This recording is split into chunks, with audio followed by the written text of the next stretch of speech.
नमस्कार, मैं मीत सेठी और आप देख रहे हैं मीत सेठी 786 चैनल। दोस्तों, 365 डे ट्रांसफॉर्मेशन चैलेंज डे 5 में आपका स्वागत करती हूँ। क्या आपकी सांस आपको किसी दूसरी दुनिया के द्वार तक लेकर जा सकती है? आज मैं आपसे एक ऐसा ही रहस्य साझा करने जा रही हूँ जिसे कि प्राचीन रहस्यवादी परंपराओं ने सदियों तक हमसे छुपा कर रखा है। क्या आपने कभी फील किया कि कभी कभी केवल कुछ गहरी सांस लेने के बाद मन अचानक से शांत होने लगता है? क्या कभी ध्यान करते समय ऐसे लगा कि समय रुक गया है, या फिर आप अपने शरीर से कहीं अधिक विशाल विराट होते जा रहे हैं? अगर हाँ, तो शायद आपने चेतना के उस द्वार को हल्का सा छू लिया है जिसके बारे में बहुत कम लोग जानते हैं। हमारा अधिकांश जीवन केवल बाहरी दुनिया में ही बीत जाता है। हम लोगों को देखते हैं, घटनाओं को देखते हैं, लेकिन स्वयं को देखने का अभ्यास नहीं करते, और यही कारण है कि हम अपने अंदर छिपे दिव्य स्वरूप को पहचान नहीं पाते हैं।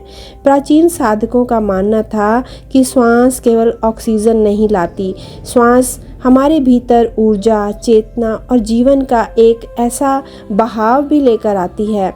कल्पना करें कि आप एक शांत स्थान पर बैठे हैं। अपनी आंखें धीरे से बंद करें।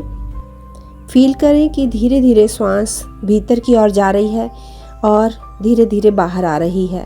कुछ ही टाइम के बाद आपका शरीर हल्का होने लगेगा, विचार धीमे होने लग जाएंगे और फिर एक ऐसा मौन जन्म लेगा जिसे शब्दों में समझाया नहीं जा सकता। और यही वो क्षण है, यही वो टाइम है जहाँ से वास्तविक आध्यात्मिक यात्रा शुरू होती है।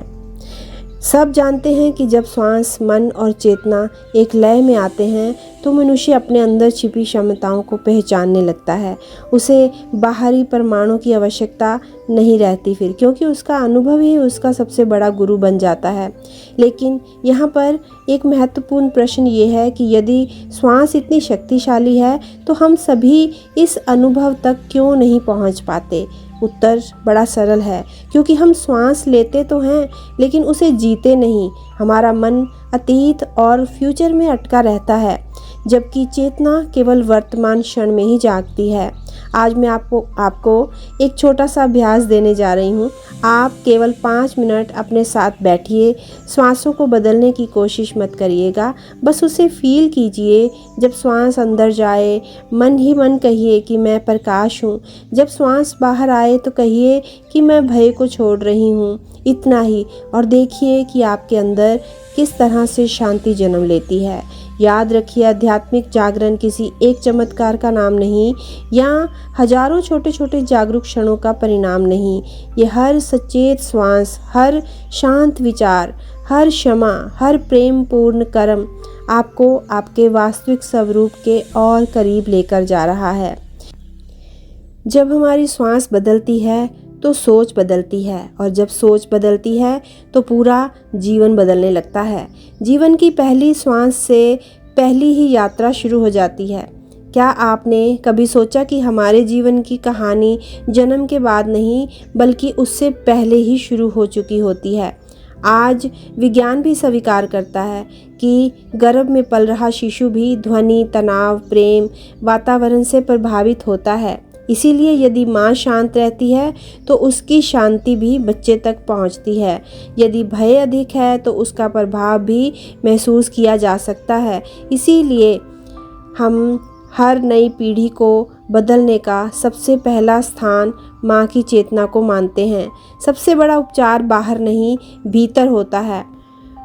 हम हमेशा सोचते हैं कि कोई गुरु, कोई हीलर या फिर कोई शक्ति हमें बदल देगी, लेकिन सच्चाई ये है कि कोई भी व्यक्ति आपके भीतर वो प्रकाश नहीं डाल सकता जो पहले से ही आपके अंदर मौजूद है।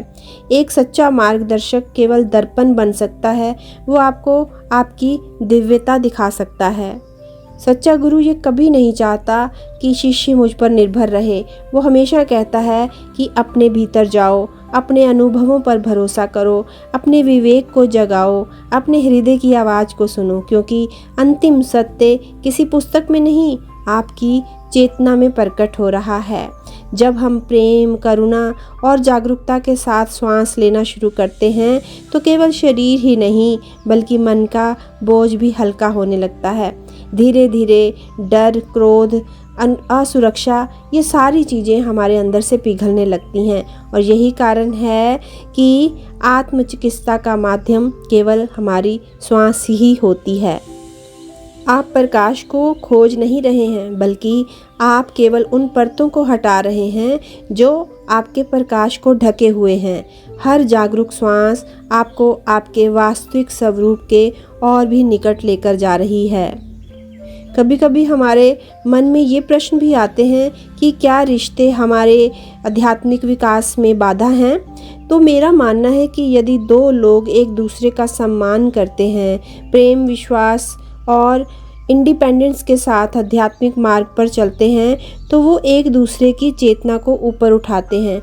लेकिन अगर रिलेशन केवल आपकी वासना तक ही सीमित रहते हैं, तो ये आपके लिए बंधन बन जाते हैं। इसीलिए आध्यात्मिकता हमें सिखाती है कि प्रेम का अर्थ अधिकार नहीं, बल्कि एक दूसरे को ईश्वर के और निकट ले जाना है। तो कई लोग ये भी पूछते हैं कि क्या हम अकेले ही श्वास की साधना कर सकते हैं?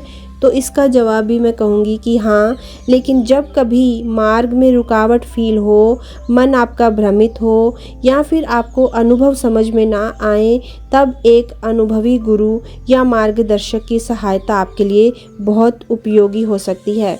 गुरु हमें शक्ति नहीं देते, बल्कि हमारे अंदर पहले से उपस्थित शक्ति को पहचानने में हमारी सहायता करते हैं। आजकल आध्यात्मिक अनुभवों के नाम पर बहुत सी बातें प्रचलित होती हैं। सच्ची साधना हमेशा संतुलन, जागरूकता और विवेक सिखाती है। किसी भी ऐसी वस्तु, टेक्निक या अनुभव के पीछे अंधे होकर हमें नहीं भागना चाहिए जो आपकी चेतना को ही असंतुलित कर दें।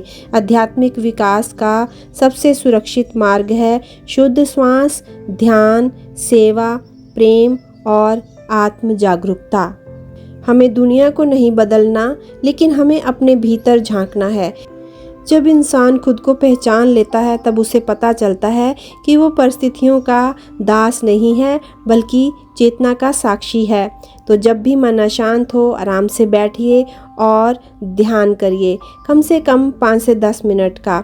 आध्यात्मिक यात्रा में सबसे बड़ा शिक्षक आपका जागरूक होना ही है। यदि कोई भी बात आपके हृदय में शांति, करुणा या फिर प्रेम को जागृत कर रही है, तो बस उसे अपना लीजिए। यदि कोई बात भय, डर या फिर अहंकार को बढ़ा रही है, तो उसे छोड़ दीजिए। सच्ची आध्यात्मिकता कभी भी आपकी स्वतंत्रता की सोच को नहीं बदलती है या छीनती है।